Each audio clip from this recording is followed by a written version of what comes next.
네, 본문은 7대죠. 네, 지향입니다. 그 중에 그 마지막 부분에 해당하는 5째, 6째 대접의 내용이고요. 5째 대접에서는 천사가 대접을 부으니까 짐승의 왕좌에 또 나라의 사람들에게 대접이 부어지는데 나라가 깜깜해지고 사람들의 고통으로 혀를 깨무는 그런 종기를 다 전염병입니다.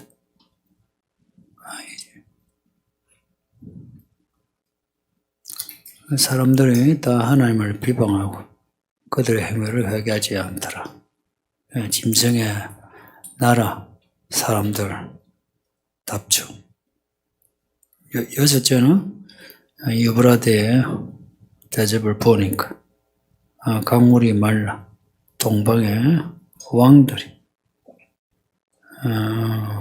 군대를 이끌고 오는데 더러운 귀신들이 왕들을 정하게 해서 군대를 이끌고 아마겟돈으로 옵니다. 그 아마겟돈은 옛날부터 전쟁하는 들판입니다. 이스라엘만 아니고 애국과 바벨론도 그렇고 아수르도 그렇고 고대에 전쟁이 그곳에서 많이 일어났습니다. 근데 이 6째 대접의 전쟁의 앞에 9장의 전쟁하고 다른 점은 이 전쟁은 하나님의 전쟁입니다. 하늘의 전쟁이 아니고 하나님의 전쟁. 이 왕들이 하나님을 대적하는 전쟁. 그 이름이 하나님 곧 전능하신 이의 큰 나라에 있을 전쟁. 이게 정확한 이름입니다. 전능하신 이의 큰 나라에 있을 전쟁. 이 날이 D-Day입니다. 모든 역사가 이날 D-Day 이루어집니다. 전무후무한 전쟁인데 뒤에 19장을 보면 어린 양 예수님이 백마 타고 천사들과 성도들을 이끌고 짐승의 군대를 쳐서 붙잡습니다. 그래서 짐승과 거짓 선지자는 산채로 지옥에 떨어집니다.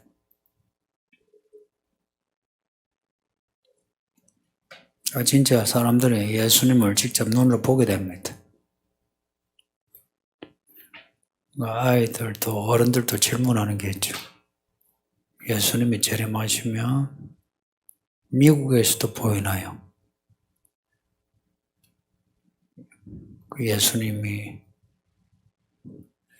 동시에 여기도 볼까, 미국에서도 볼까, 아니면 우리나라에 나타나면 시간선을 따라 시간차가 있을까? 어떨 것 같습니까? 네. 동시에 어떻게 그렇게 되지? 물리적으로 고민할 거 없어요. 신비입니다. 그 어린 양의 전쟁 또한 신비니까 그날 다 봅니다. 요즘 과학이 발전해서 눈에 보이지 않는 천체 혹은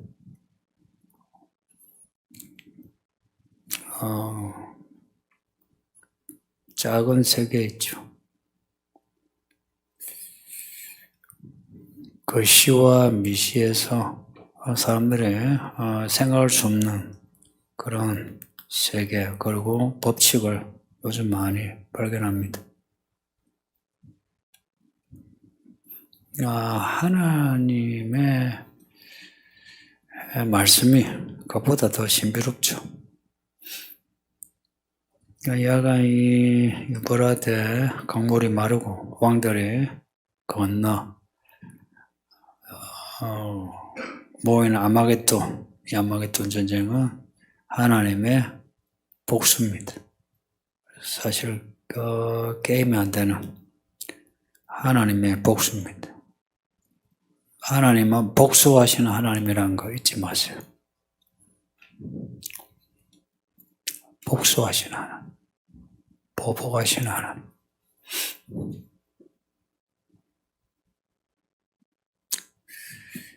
특이한 거 이사야 61장 보면 복수의 해와 보복의 해를 같이 말씀하고 있어요.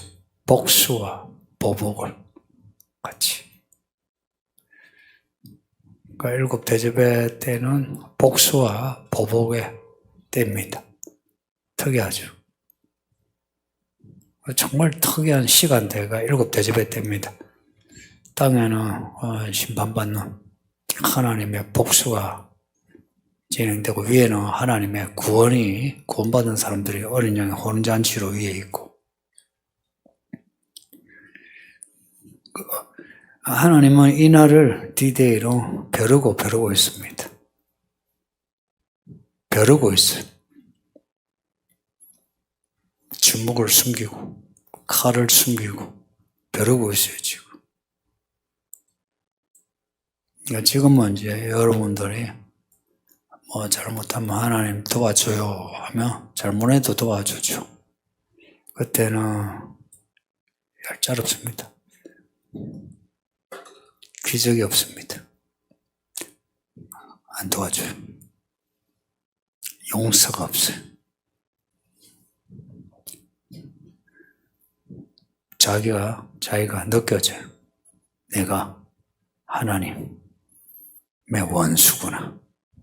느끼게 돼요. 그래서 자기 정체성을 찾게 돼요. 내가 하나님의 원수구나. 하나님을 대적해야지. 이게 이해됩니까? 자기가 자기 정체성을 나는 마귀 편에 있다 하고 대적하는 거예요. 가끔 음악에도 유튜브나 아니면 지식인들 중에도 반성경적인, 반그리스도적인 그런 입장을 보이죠. 그런 사람들만 나중에 다 남게 된다 이야기입니다. 지금 코로나 때 이제 교회가 좀 위축되죠. 이 정도는 아무것도 아니에요. 이 정도 위축에도 기죽어가지고 직장에서나 집안에서 말 못한 사람이 있죠. 근데 일곱 대접회 때는 지금보다 그말 비교 안 되게 거의 모든 사람이 다 악해지니까 믿음을 말하는 거 쉽지 않을 겁니다. 이 심판이 어렵고 참되다. 이거 잊지 마요. 앞에 5절에서 천사들이 하는 말이 어렵고 참되다. 7절에 심판이 참되고 어려우시다. 이 심판에 대해 불평한 사람은 재앙을 당한 분들이 그들만 욕해요. 지옥에 떨어진 사람들, 회개할 거라 생각하는 사람도 있는데 틀렸어요. 지옥에 떨어지면 회개란 거 없어요. 원망, 불평, 욕만 있어요. 하나님 비방하는 것만 지옥에 가득해요. 그렇게 아파 죽으면 하나님 잘못했습니다. 살려주세요 할 것 같죠. 그 지옥불에서 하나님 욕하고 그 다음 욕하는 게 목사예요. 그 다음 욕하는 게 가까이 있던 교회 성도들 욕해요. 그 순서는 거의 정해져 있어요. 똑같아요. 지옥에 떨어질 사람. 지금 사람도 하나네요. 내가 하나님 잘 믿으려는데 나한테 왜 이러십니까? 목사, 저 목사한테 왜 이러노? 교회는 이래야지 저래야지. 지가 교회를 얼마나 알아서 이래야 저래라 그래요. 목사 목회하는데 이래라 저래라 하는 거 아니요. 여러분이 배우는 거지. 그렇다고 해서 제가 제 독단적으로 제 생각으로 하면은 그럼 여러분이 똑똑해져가지고 그거는 막아야죠. 그게 아니면 이래라 저래라 하는 거 아니요. 그거는 건방진 게 아니고 그거는 악한 거요. 11절 보면 사람들이 짐승을 섬기면서 하나님을 비방하고 그들의 행위는 회개하지 않아요. 13절에서 깨우리 같던 새 더러운 영이 용과 짐승, 거짓 선지자 입에서 나와 사람들을 장악해요. 언어가 사람을 장악해. 그래서 지금도 정치인 아니면 언론이 하는 말 믿지 마세요. 여러분 중에는 그런 사람 없겠죠. 태극기 흔들면서 광화문에서 떠들거나 아니면 팬덤으로 문재인, 이재명 팬덤으로 거기에 붙어가지고 말한 사람 없겠죠. 교회 안에서 그런 사람이 있으면 나한테 신고하소.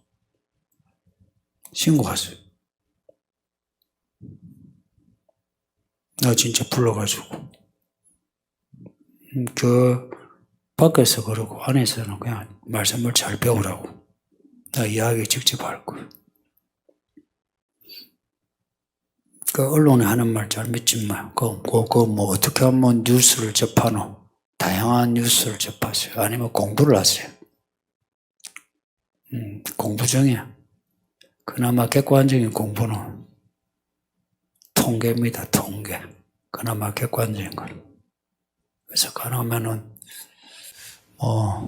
통계를 잘 보시면 좋고 지수 같은 거 그런 거 파악할 수 있는 지식이 있으면 좋고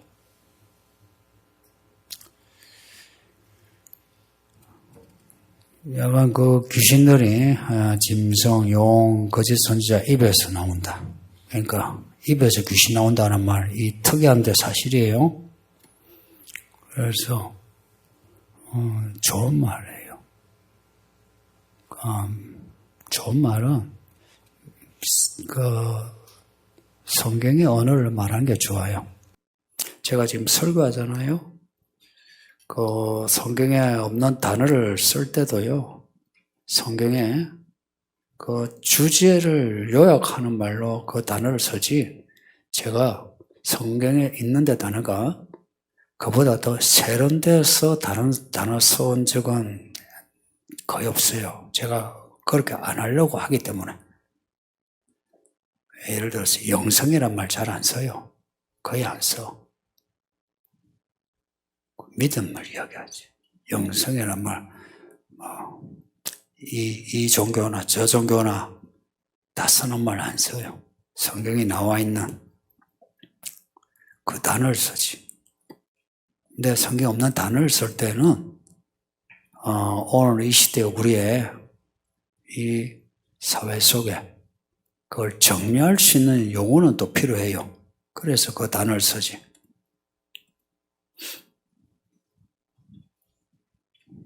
앞에 그 두 정인, 11장 두 정인데 또 그 앞에 여섯째 나팔에서 사람들이 말씀을 싫어하는 귀신을 우상을 가까이 하는 그런 모습이 나와요. 근데 그게 전반적인 모습은 아니었고 그런 흐름으로 가는 것을 우리가 읽게 했어요. 근데 7대접일 때는 아니에요. 이때는 전반적이에요. 사람들이 다 악해져요. 저는 이렇게 전반적으로 악해진다는 게 정말 실감나요. 여러분이 지금도 겪고 있는데 코로나가 그런 거예요. 얼마나 사람들이 그게 돼지가 되냐면 내일은 마스크 벗어도 되고 오늘 벗으면 안 돼요. 이거요 생각하면 우리를 바보로 여기는 거예요. 네 바보야 하는 거예요. 특히 문재인 정부는 그래가지고 국회의원 수 늘려가지고 온갖 악법을 만들고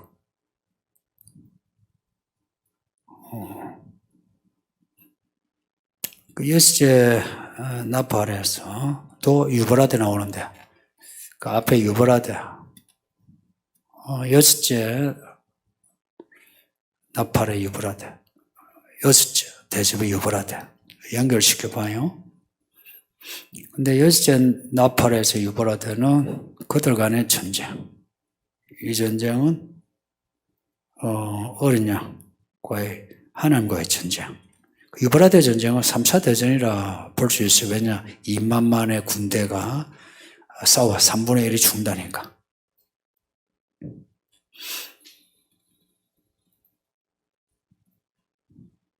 소설 1984나 신세계는 전체주의 세계에 대한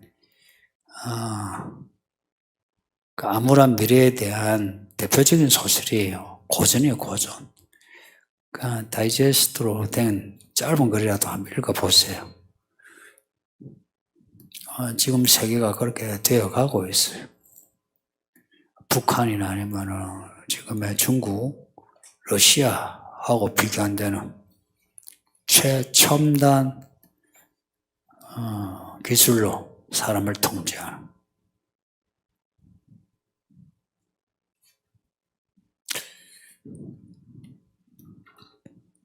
앞으로 나올 거라는 666은 아마 백신이 더 진화되어서 그렇게 될 거 확실해요. 그래서 언젠가 그 백신이라고 하는 게 666 표가 된다. 그건 저는 그렇게 확신해요. 그건 지금 이거는 진행 단계예요. 그래서 여러분이 무슨 백신을 맞을 때 이제 각자가 맞을까 안 맞을까 잘 아세요. 그 모든 백신이 그렇다는 거 아니에요. 한 분이 백신을 맞고 난 뒤에 나 어쩌나 하는데 괜찮아요. 근데 그 마음의 경계가 무너지면 안 된다 이야기. 그러니까 여러분이 조심하셔요. 그래서 연구를 해야 돼요, 본인이. 그래서 이 교회는 연구단체가 되어야 돼요. 이 교회는 연구단체가 되어야 돼요. 그러니까 좀 지식인다.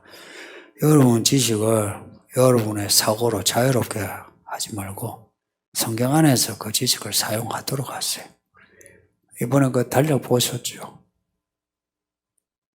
네, 2000년 동안에 이런 그림의 달력 없어요. 이 교회에 그런 유사한 그림이 있죠. 그런 성화는 있죠. 근데 그림의 차원이 달라요. 좀 많은 그 성화를 봤거든요. 그 차원이 달라요. 교회가 가르친, 그리고 본인이 받아들인, 본인이 기도하여 깨달은, 그리고 전문적인 그림이에요.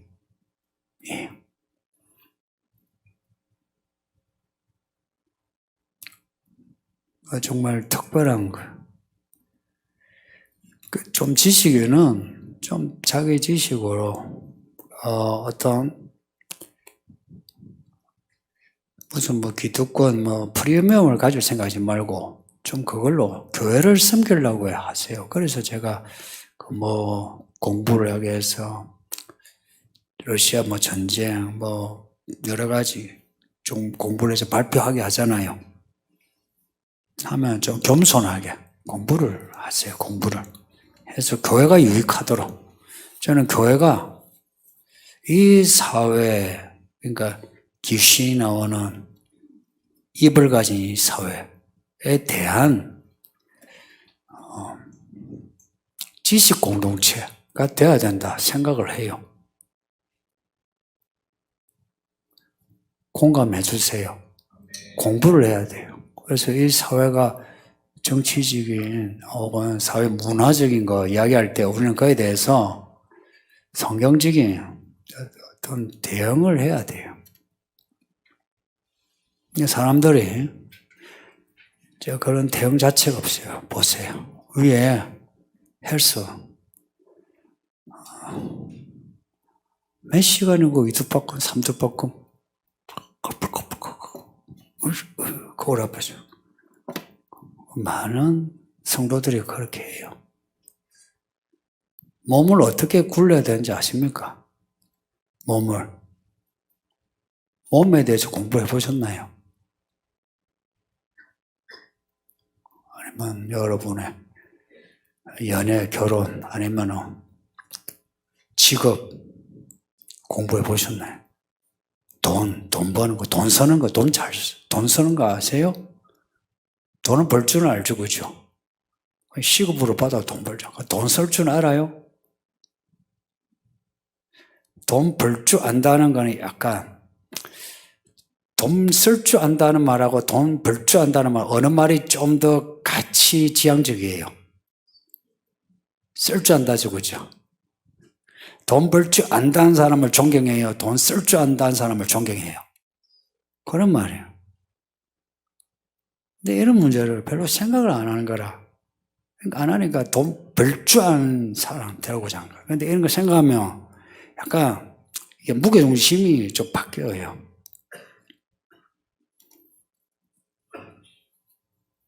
처음에는 내가 아프니까 가난하니까 고쳐주세요, 돈 주세요 하죠. 하나님은 진짜 해줘요.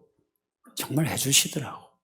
근데 이제 그렇게 했을 때 몸이, 돈이, 내 가정이, 그 다음에 이게 하나님께 바쳐줘야 해요. 왜 하나님이 구원하시는지 아세요? 말씀을 잘 생각해요. 하나님이 피로 사서 하나님께 바쳐 나라와 제사장으로 삼으셨다. 어린 양 이야기에 나온 대표적인 구절이에요. 거기 5장에. 바쳐지는 거. 나라와 제사장으로. 근데 그 나라와 제사장으로 사는 게 예수님이 이미 말씀하셨어요. 좁은 길이라고. 좁고 협착하다. 좁다 했어요. 이게 한편 그렇게 하는 게 참 고생이다.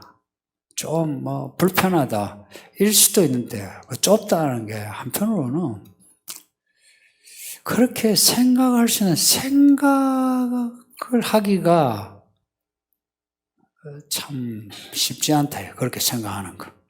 그런 생각하는 거. 그러니까 있잖아요. 좁은 만큼 이걸 집중해서 봐야만 보이잖아요. 그렇죠? 작은 거는 집중해야 보이잖아요. 이 좁은 거는 내가 집중해서만 봐야 돼. 다른 게 안 보여야 돼.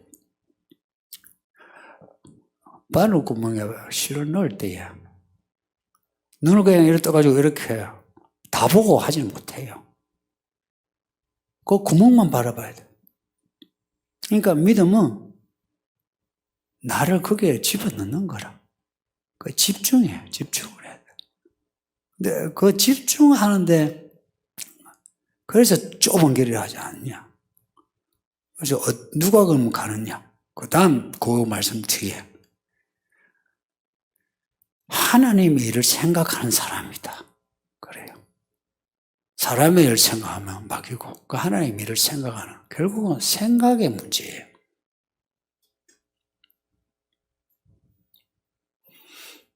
그리고 15절에 예수님이 도둑같이 오신대요. 그래서 누구든지 깨어 옷을 지켜 벌거벗고 다니지 아니하며 똑같은 말이에요. 깨어라, 옷을 지켜라, 벌거벗고 다니지 마라, 부끄러움을 보이지 말라.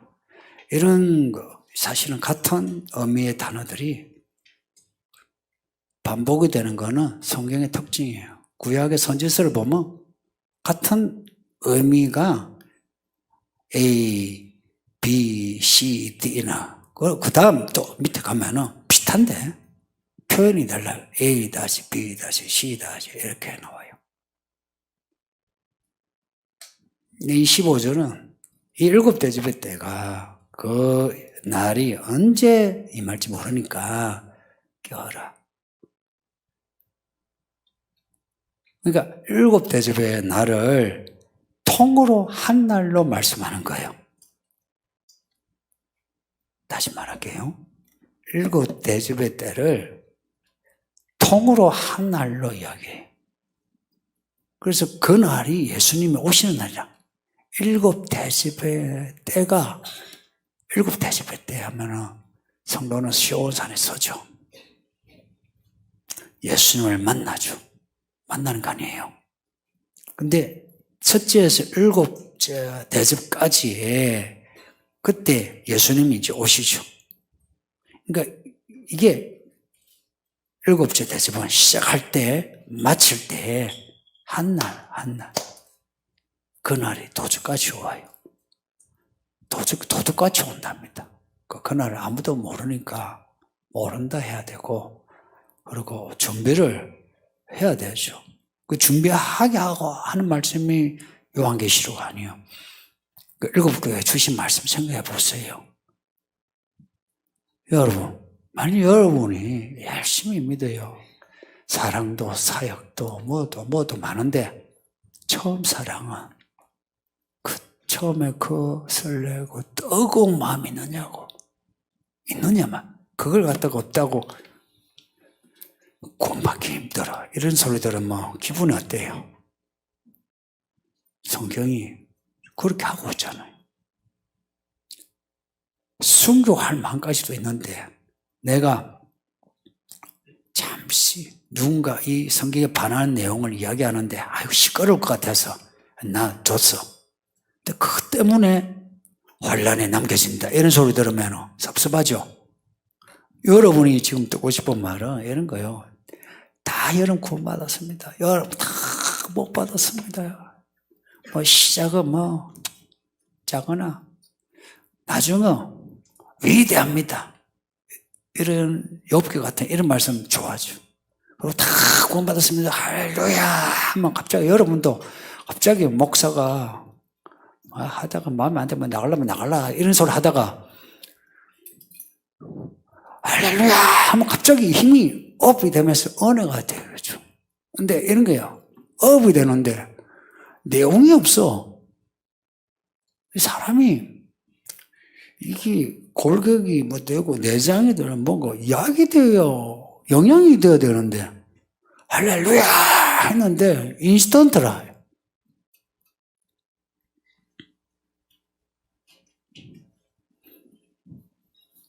그러니까 7대접의 때가 우리가 살았을 때든지 죽었을 때든지 온다 하는 건 사실이에요. 근데 그 타이밍이 살았을 때가 확실합니다. 모든 징조가 그리고 성령의 감동하심이 이제 그래 이 목회도 저도 그쪽으로 가요. 그리고 그에 대한 모든 걸 갖추려고 그래요. 저도 공부하는 거예요. 모두가 가지고 있는 교과서가 성경이니까 성경으로 답을 하도록. 질문 보겠습니다. 질문이 5개.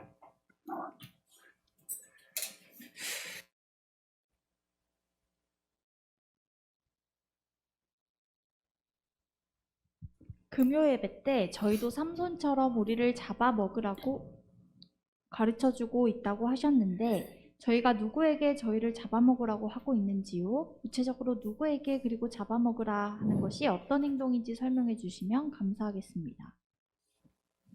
제가 금요 예배 때 전말을 했어요?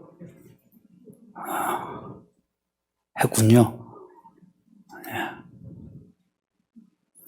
삼손이 들라가 어떻게 하면 당신을 잡아 죽을지 가르쳐 달라 하니까 삼손이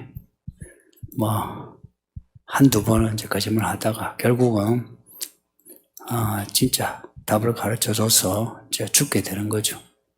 그것처럼 우리도 그렇게 한다 하는데 누구에게 그렇게 하냐? 누구예요?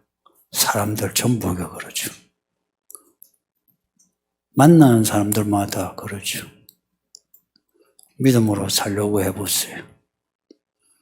믿음으로 살려고 하면 사람들이 에이 같이 놀아 그러죠.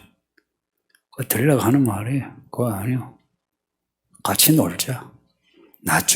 나를 위해서 말해달라. 그거 아니요. 딥내 여자도 나 살아야 되겠으니까.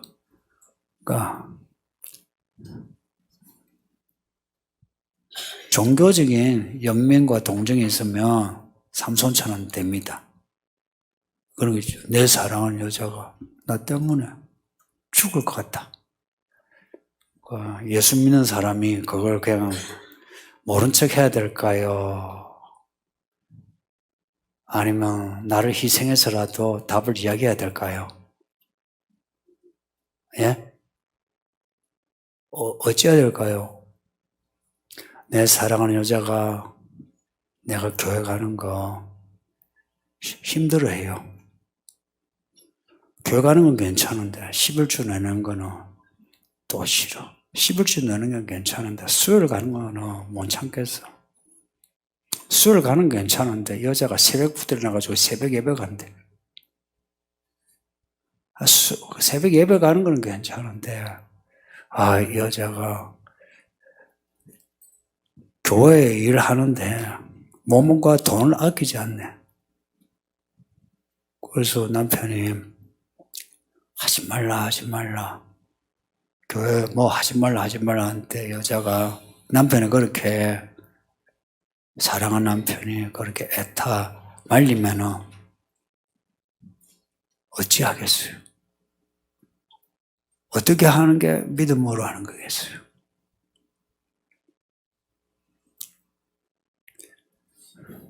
실은 우리는 사람들에게 우리의 약점을 다 보여줬어요.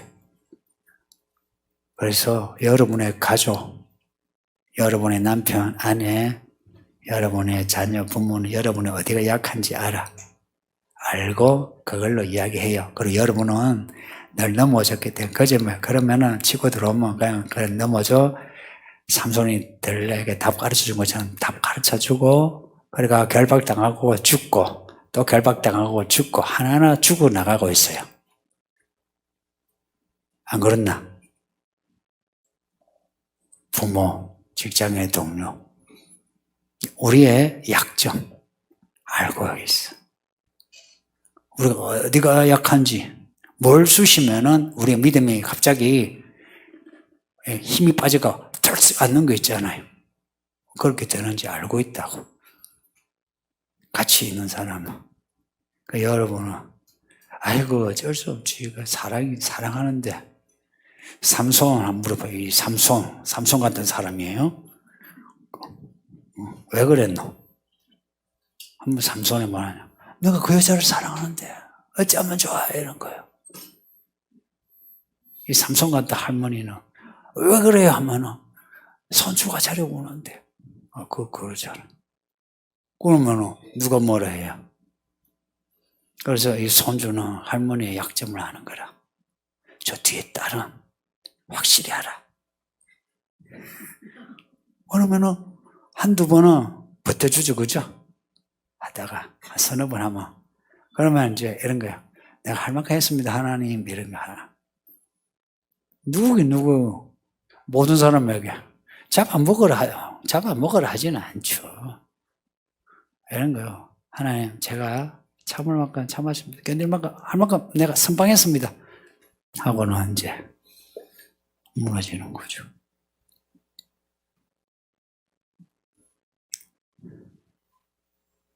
예. 가족을 조심하세요. 당신 남편 당신 안에 마귀요. 마귀라고. 내가 나를 희생해서 사랑해야 할 아내고 남편이긴 한데, 한편 나를 넘어지게 하는 마귀요. 자식 새끼,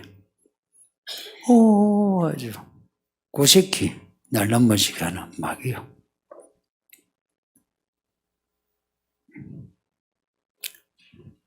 한번 여러분이 한번 기도해 보세요. 말하긴 하나님, 제가 제 아내와 남편을 제가 위해서 뭘 해야 할까요? 뭘 해야 할까요? 라고 물어보세요. 제가 답을 가르쳐 주죠. 네 가족보다 나를 더 사랑하라. 그게 가족을 위한 겁니다.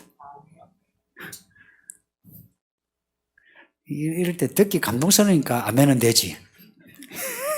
내가 조금 이게 좀 한 게 이런 말 하면 이제 아멘 해요. 반응은 좋아. 근데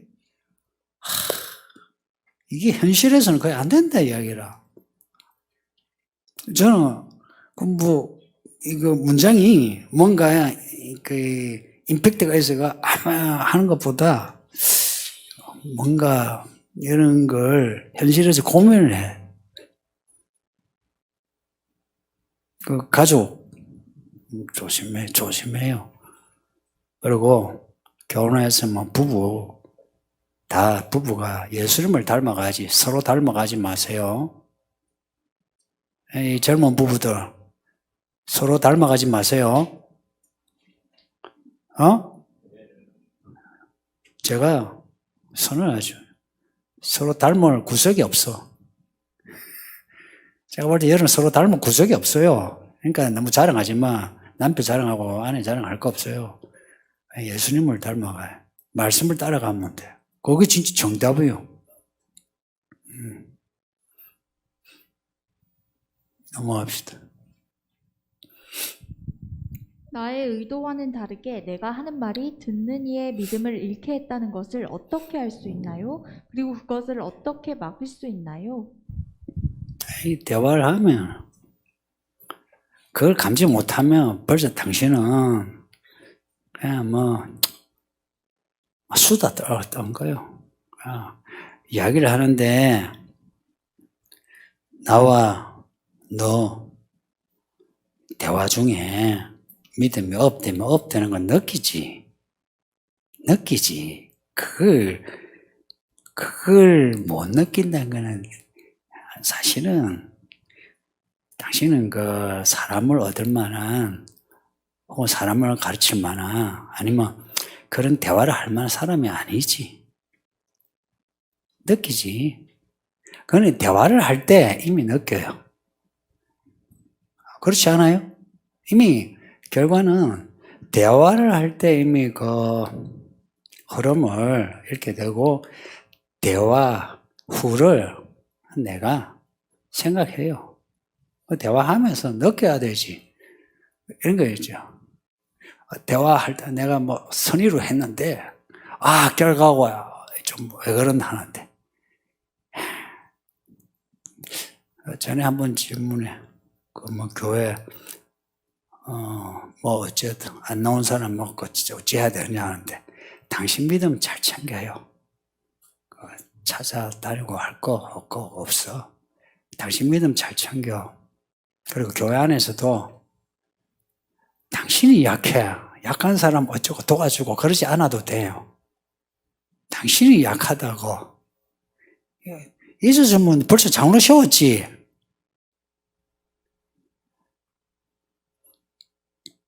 장로님 몇 분에 돼야 되잖아요. 10년이 됐으면. 안 그래요? 대화에서 이미 알지. 그걸 모르면 그런 거 있잖아요. 그런 걸 모르는 사람이 교사를 한다. 아니면 목자를 한다. 아니면 해가지고 집사람 한번 우리 만납시다. 만나가 한번 재미나게 이야기 우리 더 믿음 잘합시다. 이런 말 하면 이제 되는데 아니고 나름 성경 이야기하고 교회에 대해 이야기하는데 그런 어떤 업되는 거 못 느끼면 그건 이미 본인이 감각이 없는 거예요. 그런 사람은 말을 몇 시간 해도 소용이 없어요. 이게 맞지 않나요? 예? 이게 맞지 않나요? 뭘 그 자리에서 바로 아는 거지 뭐. 그래서 어떻게 막을 수 있나 할 때 예수님 말씀이 맞아. 자기 부인하고 자기 십자가 지고 따르라. 자기 잘 챙기세요. 그래서 본인이 성경 읽고 믿음하고 기도 하세요. 본인도 안 하면서 누구 만나고 참 무슨 애들 유치한 장난도 아니고 애들이 그래서 뭐 되고 싶으면 대통령 하고 싶다. 똑같은 거. 그러나 한 번씩 하나님이 나도 약한데 누군가를 붙여줄 때가 있어요. 그럴 때는 겸손하게 같은 방향으로 가고자 이래야 돼요. 가끔 여기 특히 남자들 잘 들어요. 뭐 하면은 저 사람이 내 편이 되는 것처럼 패거리를 지으려고 해. 이 사회가 그렇잖아요. 뭐 하면은 이제 서로가 우시우시 같은 편. 절대 같은 편 안 돼요. 같이 패거리 짓다가 언제가 다 깨져. 알아요? 지금도 내일도 가려면 나도 너도 같은 방향을 봐야만 같이 갈 수 있어요. 같은 믿음이어야 같이 가는 거예요. 부부도 그래. 부부가 서로 바라보고 하면 서로 뭐 바라볼 거 뭐가 있어요.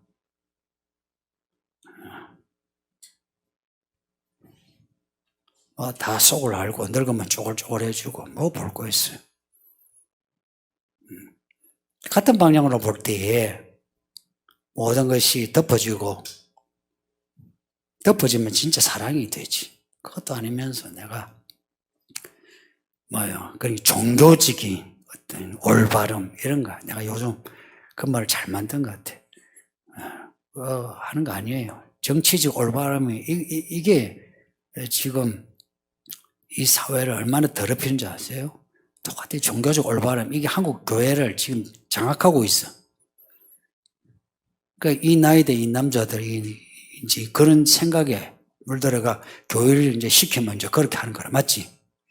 그렇게 하는 거야. 그러면서 자기들은 옳대. 자기들끼리 모여가지고 옳대. 그 뭐가 옳은지 이야기하라면 성경을 이야기한 적이 없어요. 그리고 뜨거운 기도가 없어. 사람의 그 다음은 뜨거운 기도. 성령은 불이요, 불.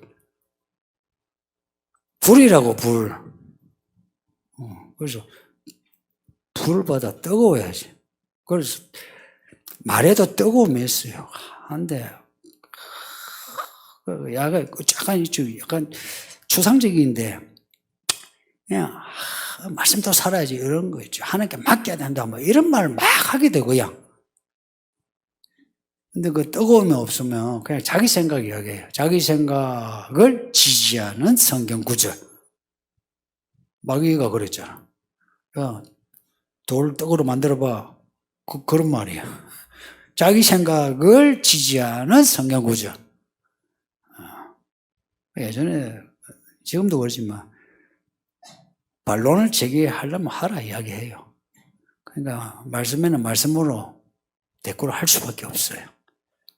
그러니까 이런 거는 본인이 좀 신경을 써요. 그래서 대화에서 내가 먼저 채워지세요. 성도님들, 제가 주일, 수요일, 금요일 빤 적이 있대요. 제가 뭐 어디 휴가 가는 거 말고. 예? 우리 목사 인기가 없구나. 그렇게 생각하죠. 예?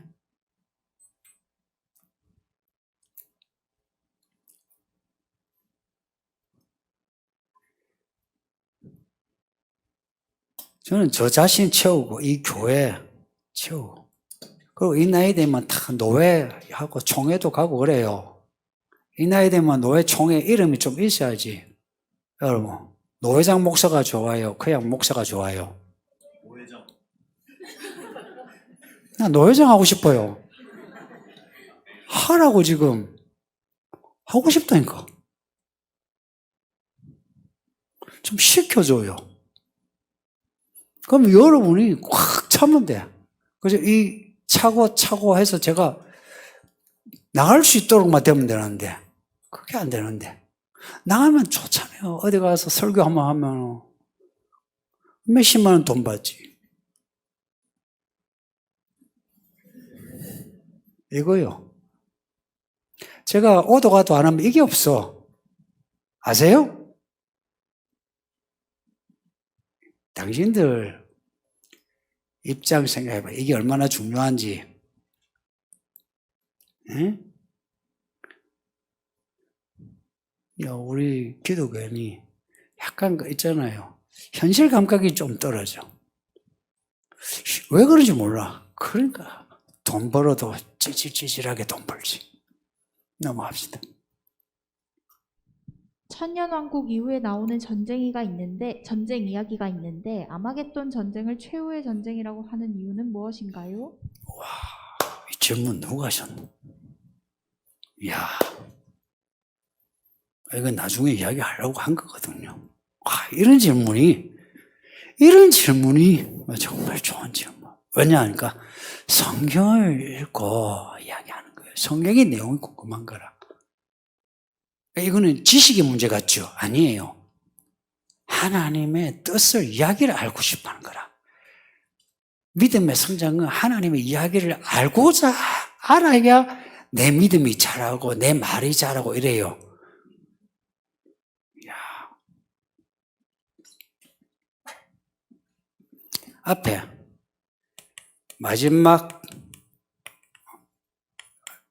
재앙이 나와. 그죠? 요 앞에 마지막 재앙이 붙고 심판. 그리고 심판의 그날. 여기 마지막 재앙이면요. 뒤에 전쟁도 마지막을 같이 붙여야 돼요. 붙여야 돼요. 그러면 오늘 여섯째, 오늘 이야기는 잘 들으셔야 돼요. 이 질문이 정말 좋은 질문이에요. 마지막 전쟁이에요, 이거. 그러니까, 본문의 언어 자체가 마지막 전쟁이다. 근데, 뒤에, 20장에 보면은, 한번 보세요.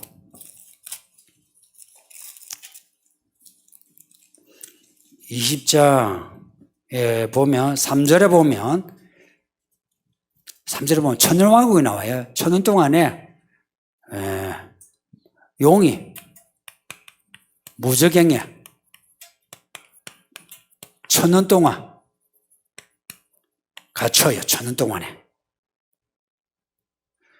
근데 천년 동안 갇히는데 이게 여기서 이제 천년왕국이 이루어져요. 천년왕국에 누가 있느냐? 이거 전에도 한 5번 정도는 6번 정도 했어요. 누가 천년왕국에 있느냐 하니까 순교자들. 짐승의 순교자들이 영혼인데 그 영혼이 부활이에요. 이때 부활은 뭐냐? 이게 첫째 부활이에요. 순교자들. 그리고 짐승의 표를 받지 않은 살은 사람들. 표를 받지 않은 사람들. 14만 4천이요. 이 천년왕국에서 왕노릇해요. 왕. 그러면은 이때 왕노릇하는 이곳이 하나님의 도성이에요. 하나님의 도성이에요. 근데 이 천년왕국이 정말 참 이것 또한 미스터리한 게 땅에 있는 왕국이에요. 땅에 있어요. 그러면 온 지구에 하나님이 요 천년왕국의 도시를 특별히 지정하신 거라. 그래서 이곳에는 하나님의 신비한 능력으로 사람이 천년을 그냥 사는 거예요. 그래서 천년왕국이라. 먹고 마시는 게 모든 것이 다 하나님의 능력으로 주어지지 일하고 직업 같은 거 없어요. 천국이나 똑같아요. 천국인데 지상에서의 천국이에요. 근데 나머지 도시들이 있어요. 이거는 아마겟돈 그 전쟁에서 패배한 죽은 그 군대 말고 살아남은 사람들이 마지막 때에 이 도시들에 살고 있는 걸로 여겨져요. 근데 이 도시들은 지금처럼 예를 들어 미국, 뭐 일본, 한국의 정치 체제 왕이 있고 다스리는 그리고 나라와 나라 간의 어떤 그 이해관계가 있는 그런 체제가 전혀 아니에요. 이때는 이 천여왕국의 도성만 이 도성이 모든 세계의 왕노릇이 왕노릇. 나머지는 이곳은 그냥 말 그대로 천국에 이 나머지 지역은 어떤 생활인지는 모르겠는데 지금보다 훨씬 낙후된 생활을 할 거예요. 지금의 문화와 문명이 아니고 낙후된 생활을 할 거예요. 먹고 마시는 데만 이루어지는. 근데 천년이 지나서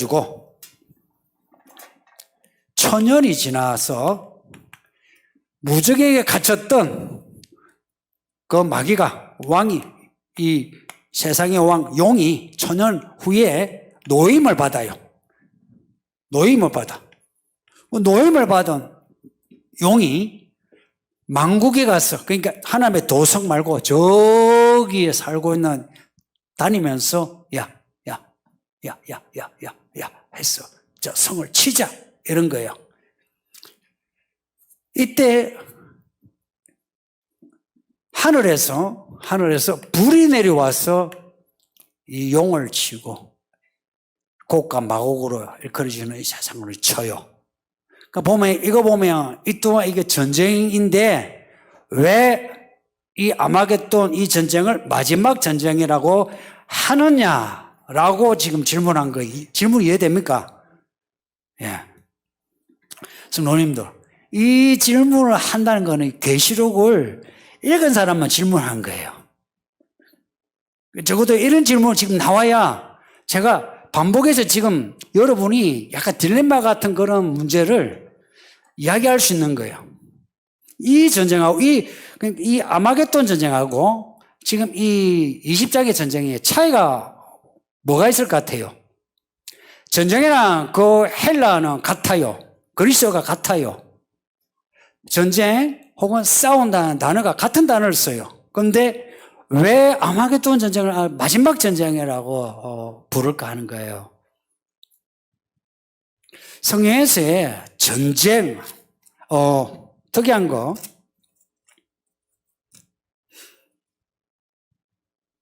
12장, 안 찾으셔도 되겠는데, 12장 3절에 하늘에 전쟁이 있더라. 하늘의 전쟁이에요. 하늘의 전쟁이 있는데, 미카엘과 그의 사자들, 용의 전쟁이에요. 이 전쟁은 하늘의 전쟁이지 땅의 전쟁이 아니에요. 그리고 마지막 전쟁이라고 할 때에 그 마지막 전쟁에 이 마지막이라고 할 수 있는 이거는 땅의 전쟁을 이야기하지 하늘이 아니에요. 하늘이 아니에요. 땅의 전쟁, 첫째. 두 번째는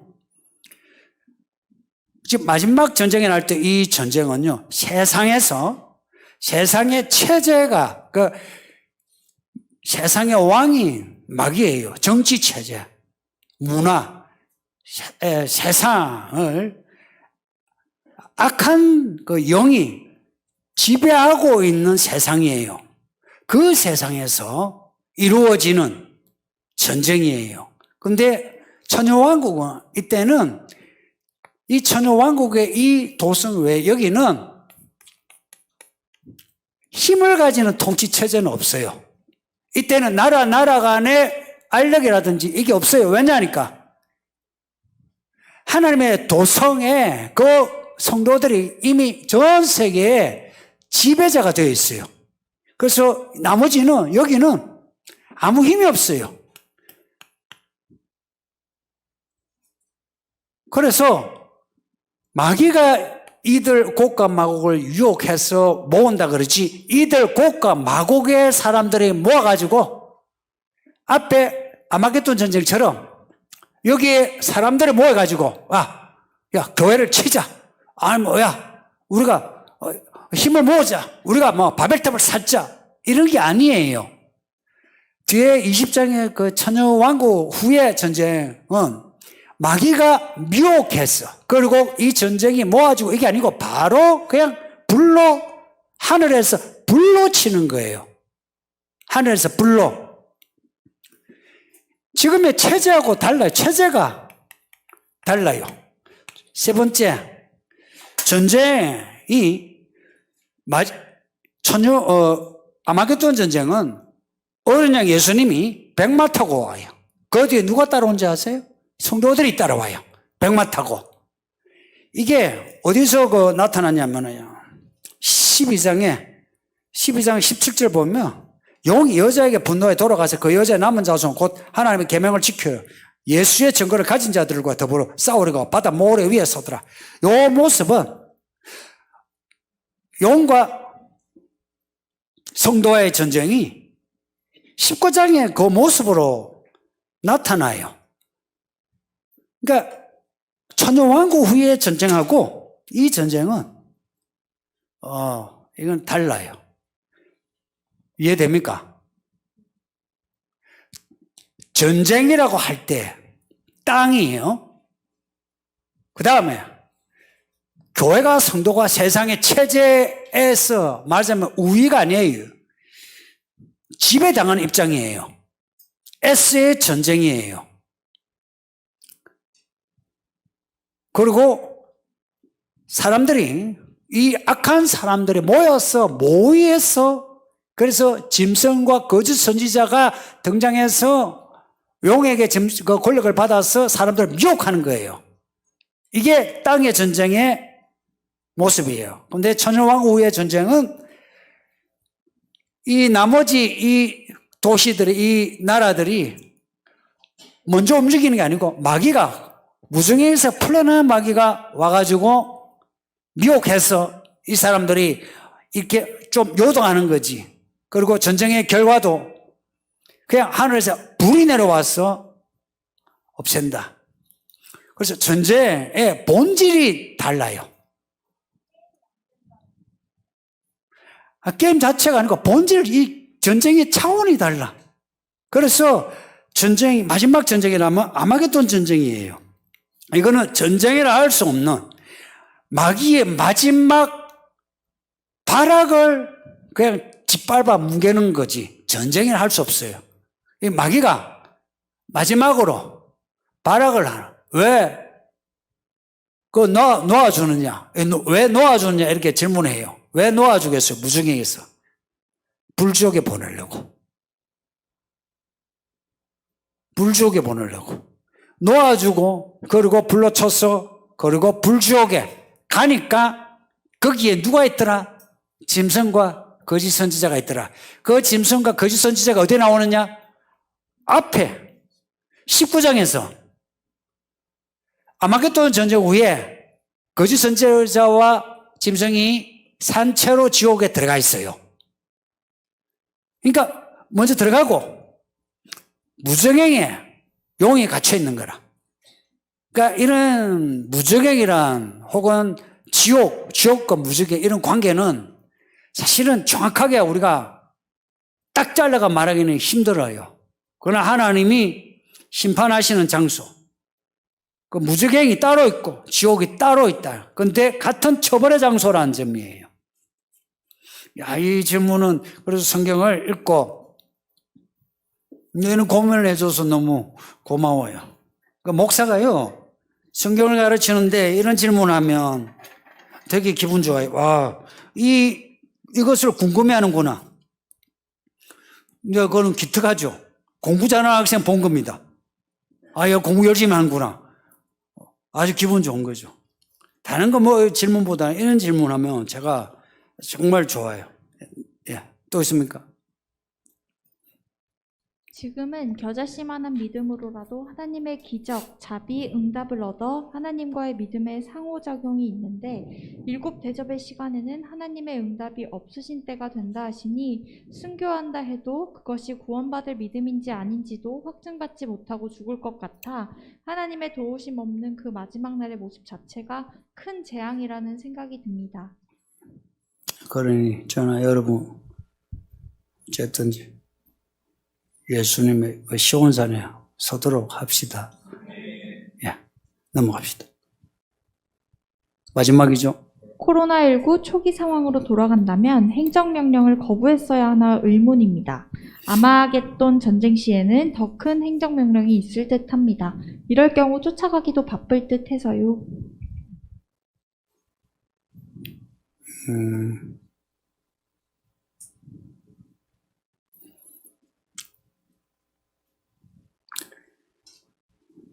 똑똑한 법률학자 있어가지고 혹은 사회 그 여론을 만들 수 있는 지식인이 그러니까 법률적으로 똑똑한 법률학자가 이게 헌법에 나오는 종교, 양심, 집회, 결사의 자유에 반하는지 안 반하는지를 법률적으로 연구를 했어야 했어요. 미국 같으면 아니면 유럽 같으면 그에 대한 연구를 해서 소를 제기해서 얻어냈잖아요. 우리는 사람들에게 존경을 받는 그리스도인이라는 사람들이 교회가 뻔을 보여야 된다. 하도 교회가 뭐 사회적으로 뭐 욕을 먹다 보니까 지레 겁을 먹고 문을 닫았잖아요. 그러니까 행정명령이 있을 때에 이거요 똑똑하게 대했었어야 돼요. 법률적으로 헌법 정신에 맞는지 헌법 합치를 얻어내야 돼요. 근데 미국에서 그 교회 문 닫는 거 불합치 됐잖아요. 그러니까 교회 그 봉쇄하지 못했잖아요. 그 다음에 여론 선동한 지식인들 중에 기독교는 있어서 이 문제에서 우리가 합리적이고 사회 합의를 보고 과학적으로 하자 이래야 되거든요. 보세요. 지금 몇만 명인데 지금 문도 안 닫고 이러고 있어요. 그때 10명, 20명인데 온 나라가 문 닫았어요. 이해됩니까? 거기에 많은 의사들, 약사들, 교수들이 전부 다 거기 동의한 거 아세요? 여러분이 그 동의자들이에요.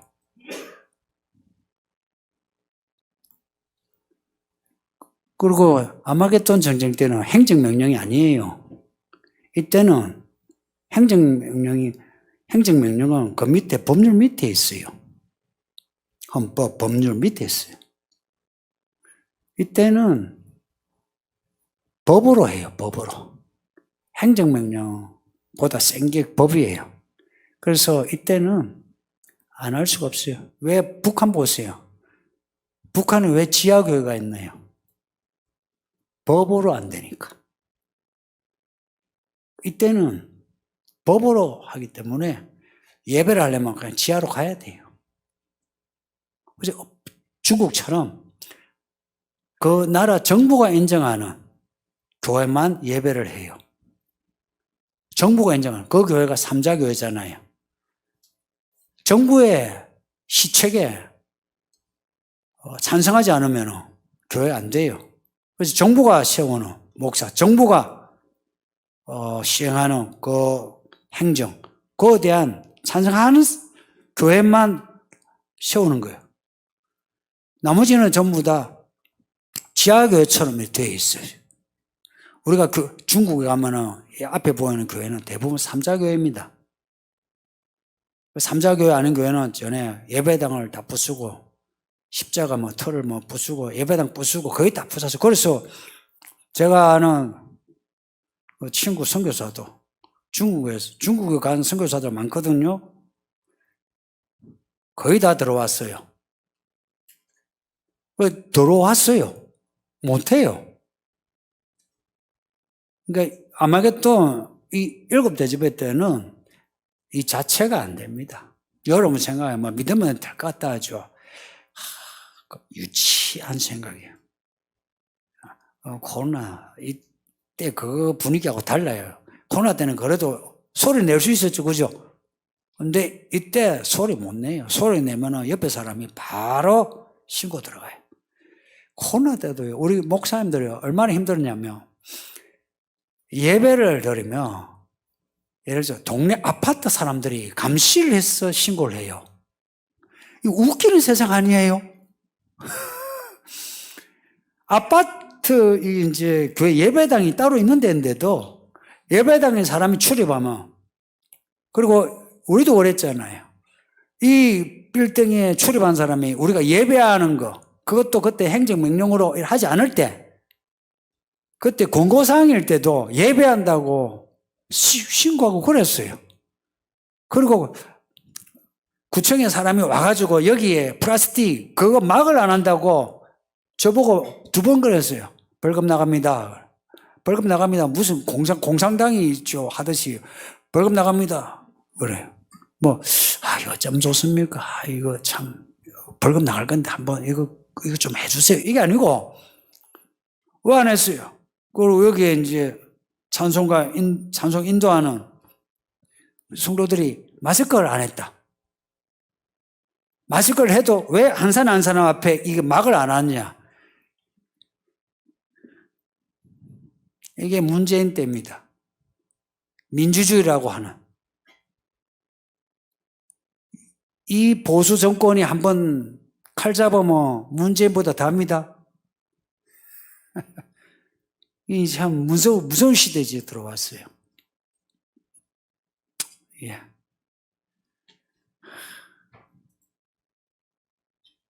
이 질문은 아직 7대접의 때에 대해 이해가 조금은 부족하시네요. 예.